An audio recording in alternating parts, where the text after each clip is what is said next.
بسم اللہ الرحمن الرحیم رب اشرح لی صدری ویسر لی امری واحلل عقدۃ من لسانی یفقہوا قولی۔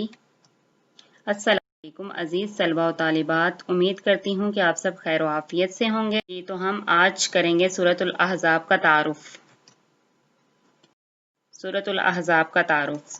سورۃ الاحزاب مدنی سورہ ہے، اور اس بات پر ہم پہلے بھی ڈسکشن کر چکے ہیں جماعت ناہم میں کہ مدنی سورہ سے مراد وہ صورتیں ہیں جو کہ ہجرت مدینہ کے بعد نازل ہوئیں، اور مکی صورتوں سے مراد وہ صورتیں جو کہ ہجرت مدینہ سے پہلے نازل ہوئیں، خواہ وہ مکہ میں نازل ہوئی ہوں یا کسی بھی مقام پر نازل ہوئی ہوں، وہ مکی صورتیں کہلاتی ہیں۔ سورہ کا نام یعنی سورۃ الاحزاب، اس سورہ کا نام سورۃ الاحزاب ہے۔ الاحزاب میں جو لفظ الاحزاب ہے یہ جمع ہے، اور اس کی واحد حزبن ہے۔ حزبن کے معنی گروہ، جماعتوں یا لشکر کے ہیں، یعنی اس سورت کو سورۃ الاحزاب اس لیے کہا گیا کیونکہ اس سورہ میں غزوہ احزاب کے واقعات کو بیان کیا گیا ہے تفصیل سے، اسی مناسبت سے اس سورہ کا نام سورۃ الاحزاب رکھا گیا ہے۔ جی تو آتے ہیں سورت کی آیات اور رکوع کی تعداد پر۔ یہ سورت 73 آیات پر اور 9 رکوع پر مشتمل ہے۔ سورۃ الانفال جو 9th کلاس میں آپ پڑھ چکے ہیں، اس کی 75 آیات تھی، جبکہ یہ سورہ جو ہے یہ 73 آیات پر مشتمل ہے۔ پارہ نمبر اور سورہ نمبر۔ سورۃ الاحزاب قرآن مجید کے 21ویں اور 22ویں پارہ میں موجود ہے، اور ترتیب توقیفی کے لحاظ سے یہ سورہ قرآن مجید میں 33ویں نمبر پر موجود ہے۔ وجہ تسمیہ۔ وجہ تسمیہ یعنی اس سورت کو یہ نام کیوں دیا گیا؟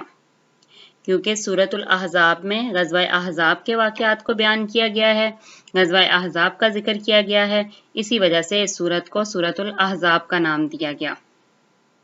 اور احزاب کا مطلب میں پہلے بھی بتا چکی ہوں، لشکر، گروہ یا جماعتوں کے ہے، یعنی وہ غزوہ کہ جس میں عرب کے تمام قبائل نے عرب کے قبائل نے بیشتر دوسرے قبائل کے ساتھ مل کر مدینہ پر حملہ آور ہونے کے لیے سوچا اور مدینہ پر حملہ کیا، اسی وجہ سے اس غزوہ کو غزوہ احزاب کہا جاتا ہے۔ سورہ کا نام کس آیت سے لیا گیا ہے؟ اس سورہ کا نام سورۃ الاحزاب کی آیت نمبر 20 سے لیا گیا ہے، کہ جس میں اللہ تعالیٰ فرماتے ہیں یحسبون الاحزاب لم یذهبوا، کہ یہ گمان کرتے ہیں کہ گروہ یا کفار کے لشکر ابھی تک واپس نہیں گئے۔ اس احزاب کے لفظ سے اسی سورہ کا نام سورۃ الاحزاب رکھا گیا ہے۔ زمانہ نزول یعنی یہ سورہ کب نازل کی گئی؟ سورۃ الاحزاب جو ہے یہ 5 ہجری میں شوال کے بعد 5 ہجری میں نازل کی گئی ہے۔ انبیاء کرام سے عہد کے بارے میں ذکر کیا گیا ہے کہ اللہ نے ہر انبیاء سے یہ عہد لیا ہے کہ وہ اللہ کے احکامات کو لوگوں تک پہنچائے گا، اور قیامت کے دن اس سے اس عہد کے بارے میں سوال کیا جائے گا۔ سورۃ الاحزاب کے دوسرا پورا رکوع غزوہ احزاب کے واقعات بیان کیے گئے ہیں۔ مومنین کی کیفیت بیان کی گئی ہے کہ جب مومنین نے کفار کا اتنا بڑا لشکر دیکھا۔ غزوہ احزاب کے موقع پر کفار کے لشکر کی تعداد 10,000 اور بعض روایات کے مطابق کفار کے لشکر کی تعداد 15,000 ہے، جبکہ مسلمانوں کی تعداد 3,000 کے قریب تھی، یا بعض روایات کے مطابق 5,000 تھی۔ کفار کا یہ اتنا بڑا لشکر مدینہ پر حملہ آور ہونے کے لیے آیا تو اللہ تعالیٰ نے دوسرے رکوع میں مسلمانوں کا اور منافقین کے طرز عمل کی وضاحت کی کہ اس وقت سچے مومنوں پر کیا کیفیت تھی، اور منافقین جو دل سے اللہ پر ایمان نہیں لائے ان کی اس وقت کیا کیفیت تھی۔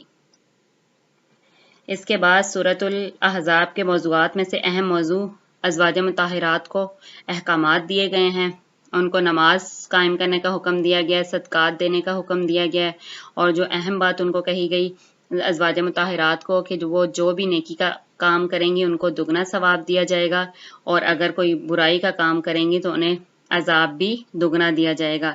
کیوں؟ کیونکہ وہ تمام مومن عورتوں کے لیے رول ماڈل ہیں، لہٰذا وہ کوئی ایسا کام نہ کریں جو کہ دوسری عورتوں کے لیے اور ان کی اپنی شایان شان نہ ہو۔ اس کے علاوہ ازواج مطہرات کا اللہ تعالیٰ نے سورۃ الاحزاب میں مقام بتا دیا آپ سے اللہ تعالیٰ نے سورۃ الاحزاب میں فرما دیا وَأَزْوَاجُهُ أُمَّهَاتُهُمْ کہ اے مومنوں یہ جان لو کہ نبی کریم صلی اللہ علیہ وسلم کی بیویاں تمہاری مائیں ہیں، لہٰذا جو درجہ تم اپنی ماں کو دیتے ہو وہی درجہ نبی کریم صلی اللہ علیہ وسلم کی بیویوں کو دیا جائے گا۔ اور پھر آگے اللہ تعالیٰ نے مزید فرما دیا کہ نبی کریم صلی اللہ علیہ وسلم کی وفات کے بعد تم آپ صلی اللہ علیہ وسلم کی ازواج سے نکاح نہیں کیا جا سکتا۔ اس کے بعد سورۃ الاحزاب میں آیت تخییر کے بارے میں بیان کیا گیا ہے۔ تخییر جو لفظ ہے اس کا مطلب ہے اختیار دینا۔ یہاں پر بھی ازواج مطہرات سے متعلق بات کی جا رہی ہے کہ نبی کریم صلی اللہ علیہ وسلم کی بیویوں نے آپ صلی اللہ علیہ وسلم سے مطالبہ کیا کہ ہمارا ماہانہ خرچ بڑھا دیا جائے۔ اللہ تعالیٰ کو یہ بات پسند نہیں آئی تو اللہ تعالیٰ نے آیات نازل فرما دی کہ اے نبی اپنی بیویوں سے کہہ دو کہ اگر انہیں دنیا کا مال و دولت چاہیے تو انہیں دنیا کا مال و دولت دو اور رخصت کر دو، اور اگر انہیں نبی کریم صلی اللہ علیہ وسلم کی رفاقت چاہیے اور آخرت کا گھر چاہیے تو پھر انہیں آپ صلی اللہ علیہ وسلم کے ساتھ جیسی زندگی آپ بسر کرتے ہیں ایسی زندگی ہی بسر کرنی پڑے گی۔ اس آیت کے نزول کے وقت نبی کریم صلی اللہ علیہ وسلم کے نکاح میں 4 ازواج موجود تھیں اور آپ صلی اللہ علیہ وسلم کی بیویوں نے دنیا کے مال و دولت کو چھوڑ کر آپ صلی اللہ علیہ وسلم کی رفاقت کو اختیار کیا۔ سورۃ الاحزاب میں بنو قریظہ کا انجام بھی بیان کیا گیا ہے۔ بنو قریظہ یہودیوں کا قبیلہ ہے۔ بنو قریظہ کا انجام ہم لوگ بیٹا پہلے سورۃ الانفال میں بھی پڑھ چکے ہیں کہ اللہ تعالیٰ نے جہاں پر عہد شکنی سے متعلق احکامات دیے تھے وہاں پر ہم اس بات پر ڈسکشن کر چکے ہیں کہ بنو قریظہ نے عہد کو توڑا تھا تو انہیں کیا سزا دی گئی۔ تو بنو قریظہ وہی قبیلہ ہے کہ جنہوں نے مسلمانوں کے ساتھ معاہدہ کر رکھا تھا، لیکن جب کفار مسلمانوں پر حملہ آور ہوئے، مدینہ پر حملہ کیا کفار نے عرب کے بیشتر قبائل کے ساتھ مل کر، تو بنو قریظہ نے مسلمانوں کے ساتھ عہد کو توڑتے ہوئے کفار کا ساتھ دیا۔ تو یہی وجہ ہے کہ اللہ تعالیٰ نے غزوہ احزاب سے واپسی پر مسلمانوں کو فرمایا کہ اب بنو قریظہ کے انجام کا بھی فیصلہ کیا جائے۔ آپ صلی اللہ علیہ وسلم صحابہ کرام کو لے کر گئے، بنو قریظہ نے اپنے آپ کو قلعے میں بند کر لیا، لہٰذا مسلمانوں نے ان کے ساتھ جنگ کی، ان کے لڑنے والے مردوں کو قتل کر دیا گیا اور عورتوں اور بچوں کو قیدی بنا دیا گیا۔ تو اللہ تعالیٰ نے اس سے متعلق بھی سورۃ الاحزاب میں بیان فرمایا ہے۔ اس کے بعد سورۃ الاحزاب میں جو سب سے اہم موضوع نبی کریم صلی اللہ علیہ وسلم پر درود و سلام کی اہمیت بیان کی گئی ہے۔ اللہ تعالیٰ فرماتے ہیں ان اللہ و ملائکتہ یصلون علی النبی، بے شک اللہ اور اس کے فرشتے نبی کریم صلی اللہ علیہ وسلم پر درود بھیجتے ہیں۔ یا ایھا الذین آمنوا صلوا علیہ وسلموا تسلیما، اے لوگو جو ایمان لائے ہو تم بھی آپ صلی اللہ علیہ وسلم پر درود و سلام بھیجو۔ یعنی مومنوں کو بھی درود و سلام بھیجنے کا ذکر دیا گیا ہے، اور پھر اللہ تعالیٰ نے اس درود و سلام کی اہمیت کس طرح بیان کی کہ میں خدا اور میرے فرشتے جب درود بھیجتے ہیں تو تم بھی میرے نبی پر درود و سلام بھیجو۔ اس کے بعد سورۃ الاحزاب میں پردے سے متعلق احکامات بیان کیے گئے ہیں۔